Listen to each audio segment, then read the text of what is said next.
Conclusion of the September 11th Commission's report came on Thursday. It said aviation and defense authorities of the world's superpower were totally unprepared for the attacks. 18 months after starting its work, the Commission heard the full extent of the chaos caused when the hijackings began. The American 11 is a hijack. Yes. And he's going into Washington. Weariness and disbelief as relatives of the victims listened to the confusion and chaos that reigned amongst aviation officials on that September morning. 11, the first guy, he's heading towards Washington. Okay. On the screens, graphics simulate the flight paths. Here of American Flight 11, the first plane scheduled for Los Angeles, now heading for New York. On the radio, not the airline pilot, but Mohammed Atta, the ringleader, heard here for the first time. We have some planes. Just stay quiet and you'll be okay. We're turning to the airport. Don't try to make any stupid moves. Chilling words. We have some planes. But how many? At that stage, nobody had a clue, and they still thought that this was a conventional hijacking. We have a problem here. We have a hijacked aircraft headed towards New York, and we need you guys to, we need someone to scramble some F-16s or something up there to help us out. Is this real world or exercise? No, this is not an exercise, not a test. No one had any idea that this would happen next.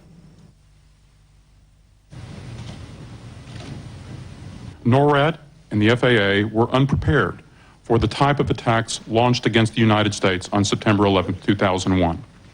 They struggled under difficult circumstances to improvise a homeland defense against an unprecedented challenge they had never encountered and had never trained to meet. Another example of the confusion.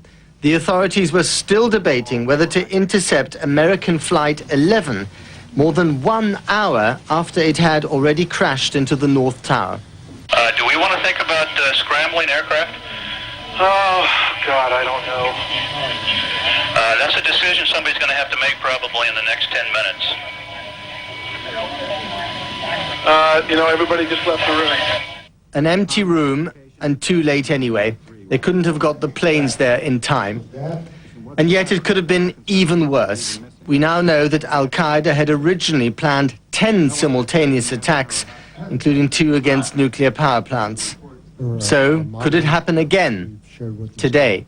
Because of the fixes, the remedies put in place, we would be able to shoot down all 3 aircraft, all 4 aircraft.